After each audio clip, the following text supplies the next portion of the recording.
자, 사전 검사입니다. 자, 간단하게 말씀을 드리면 의료 기록을 검토하고요. 자, 진단명이나 과거 병력을 확인합니다. 왜 그럴까요?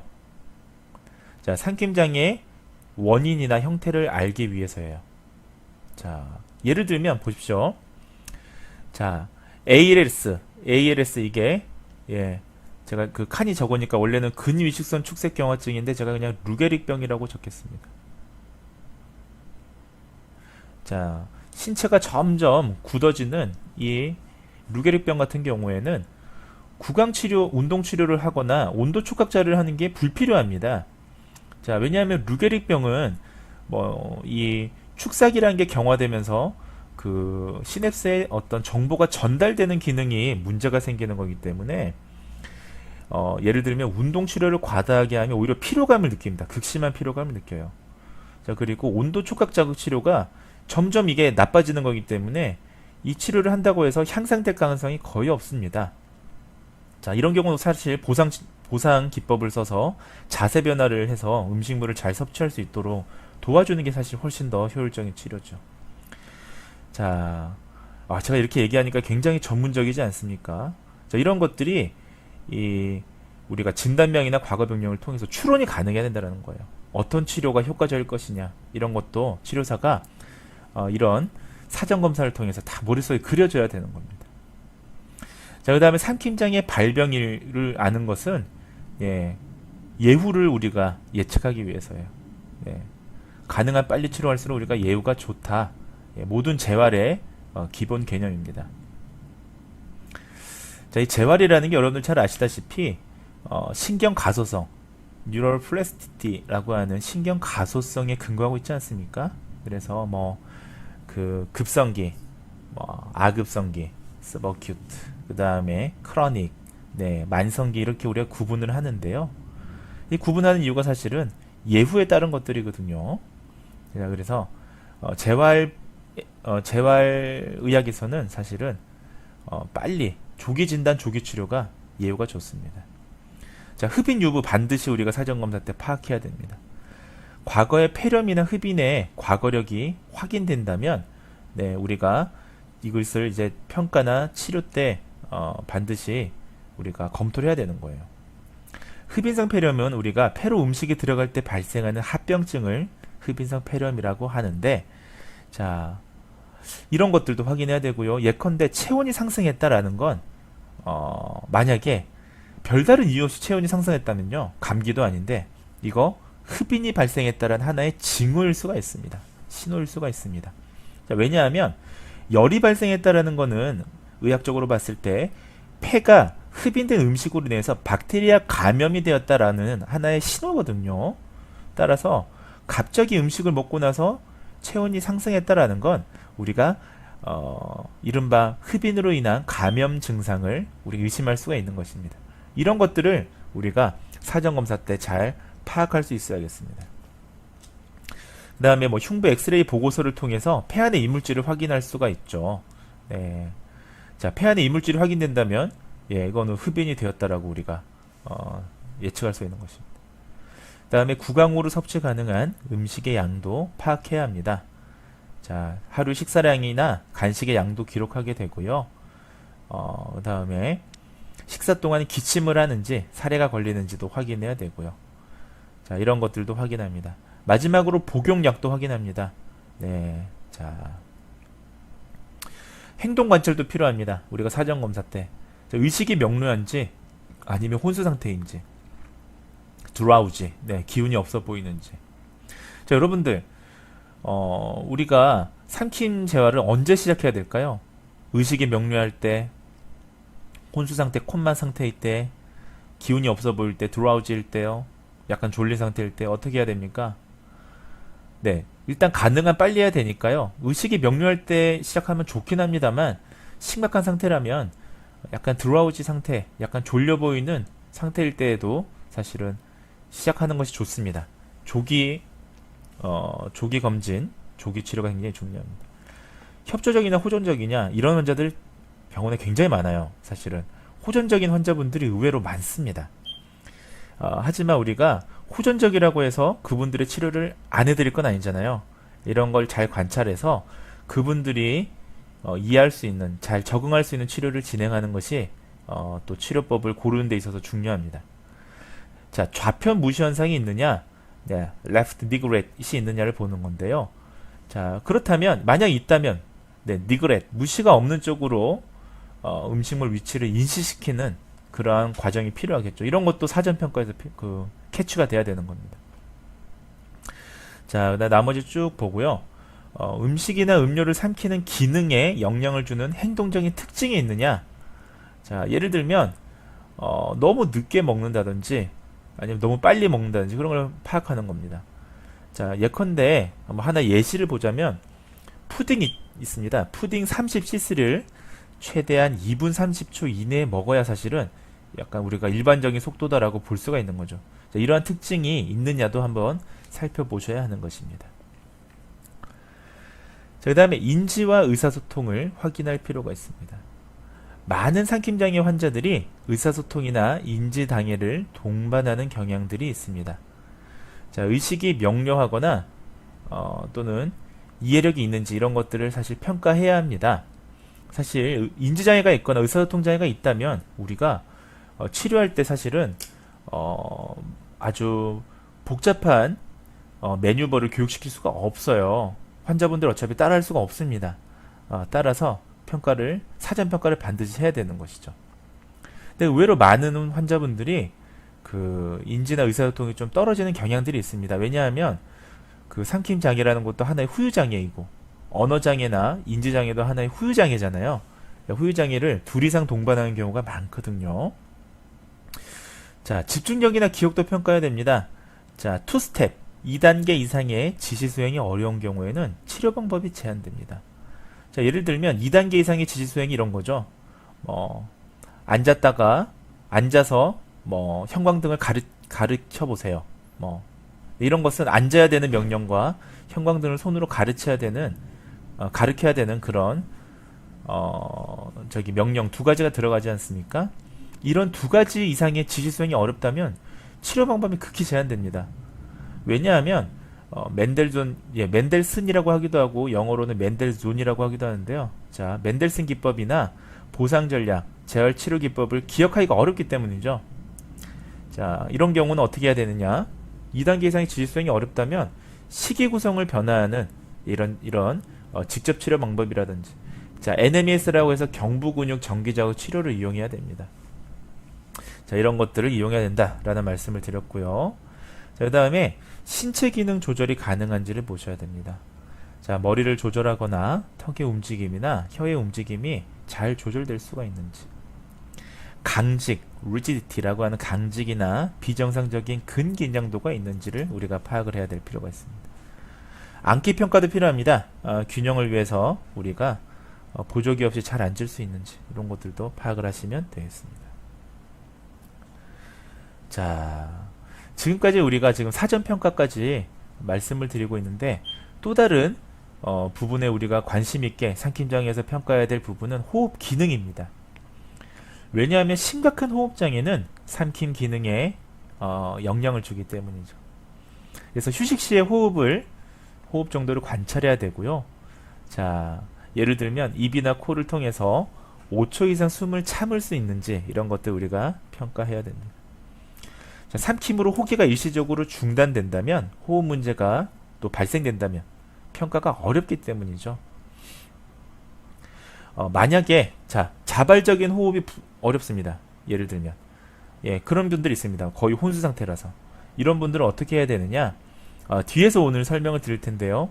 기관절개관이라든지 의학적 환기 삽관을 삽입해야 됩니다. 자, 오늘 후반부에도 중요한 부분 중에 하나가 영상평가하고 하나가 더 있다면 기관절개관, 이게 되겠습니다. 이게 뒤에서 제가 다시 한번 강조를 드리겠습니다. 벌써 나왔네요. 자, 제가 아까 기관절개관이 중요하다고 했는데, 자, 정리하면 자발적인 호흡이 불가능한 무의식 상태라면 어떻게 하냐면 기관을 열어줘서요 산소 공급을 도와줍니다.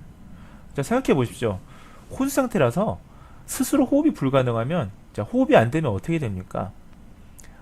계속적으로 호흡이 안 되면 신체나 뇌에 산소를 공급하지 못하고 헤모글로빈이 산소를 공급해줘야 되는데 공급해주지 못하면 우리가 인체의 영양 그 에너지원을 우리가 공급할 수가 없어서 사망에 이르게 되거든요.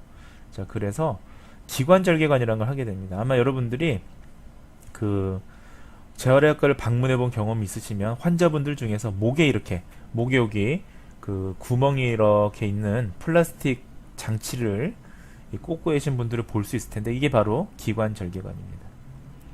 자, 여러분들은 기관절개관에 대해서는 크게 그 두 가지, 오늘 이 수업에서는 두 가지를 아셔야 되는데요.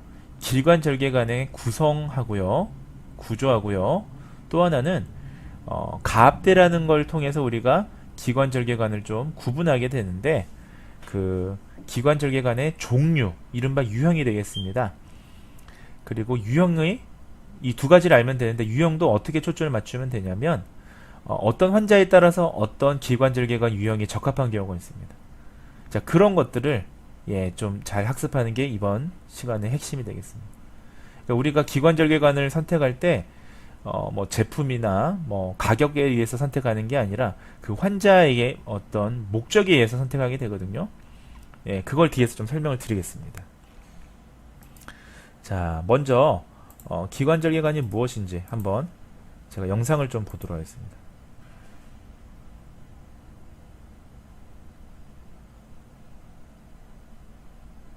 요새 이 유튜브에 참 많은 영상들이 있어요. 우리 한번 보실 필요가 있습니다.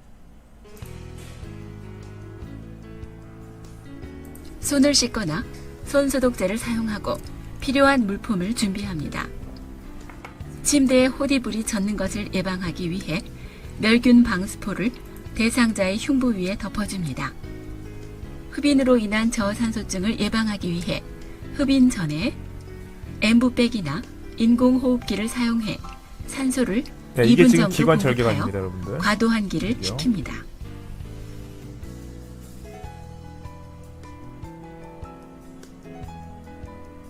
멸균 생리식염수를 준비하여 입구를 열어놓습니다. 그래서 이 목에 있는 적절한 요게 압력으로 흡인기를 켠 다음 멸균 장갑을 착용합니다. 이게 기관절개관입니다. 장갑을 낀 손으로 멸균 카테터를 집어서 흡인관과 연결합니다.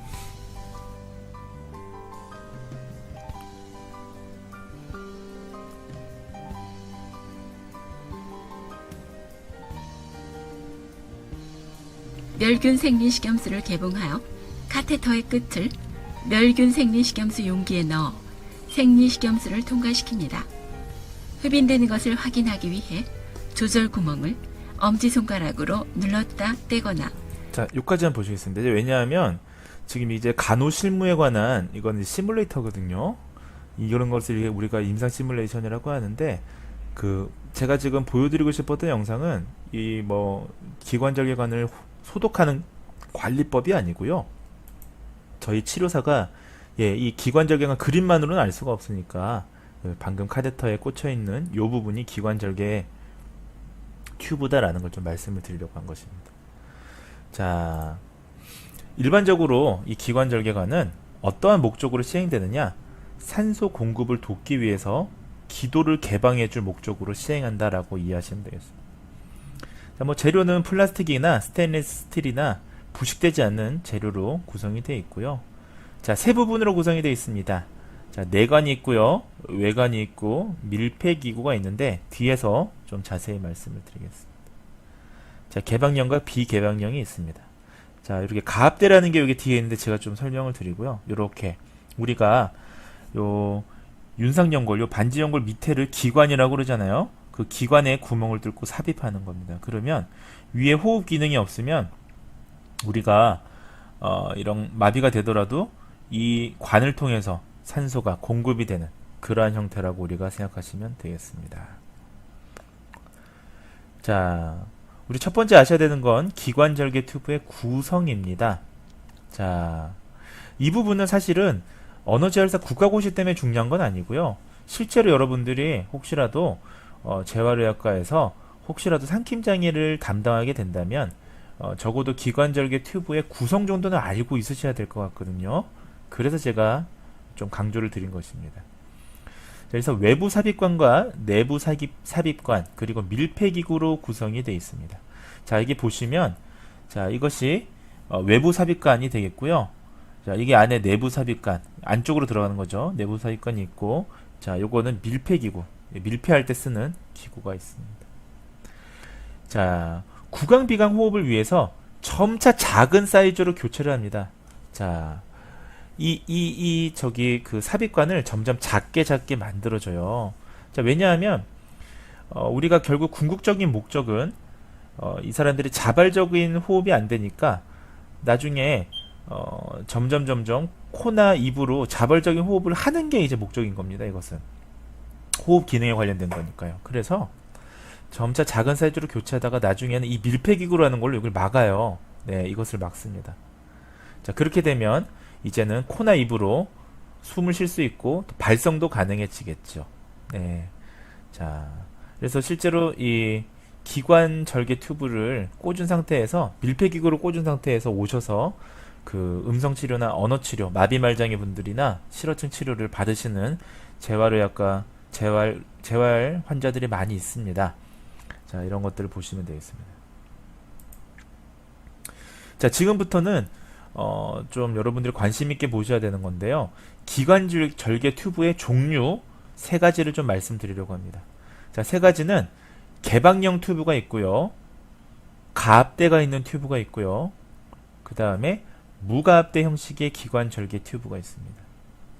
자, 여러분들은 이것을 무엇을 사용하셔야 될지에 대해서 좀 심도 있게 관심을 가져주셔야 되는데요.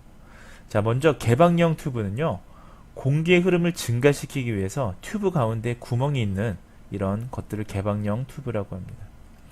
자, 핵심적인 거는 개방형 튜브는 언제 쓰느냐? 튜브를 곧 제거할 환자한테 씁니다. 자, 이 사람들은 정상호흡을 이제 배워야 되잖아요. 그때 비호흡이 가능하다는 장점이 있습니다. 자, 제가 중요한 것만 키워드를 좀 말씀을 드리겠습니다. 자, 튜브를 제거할 환자한테 비호흡이 가능하도록 하기 위해서 개방형 튜브를 사용한다라고 보시면 되겠습니다. 실제 상캠장애 치료 시에 가장 선호되는 것 중에 하나는 개방형 튜브가 되겠습니다. 핵심 키워드 정리하면 개방형 튜브는 곧 튜브를 제거할 환자한테 비호흡이 가능하도록 하기 위해서 쓰는 튜브다 라고 이해하시면 되겠습니다.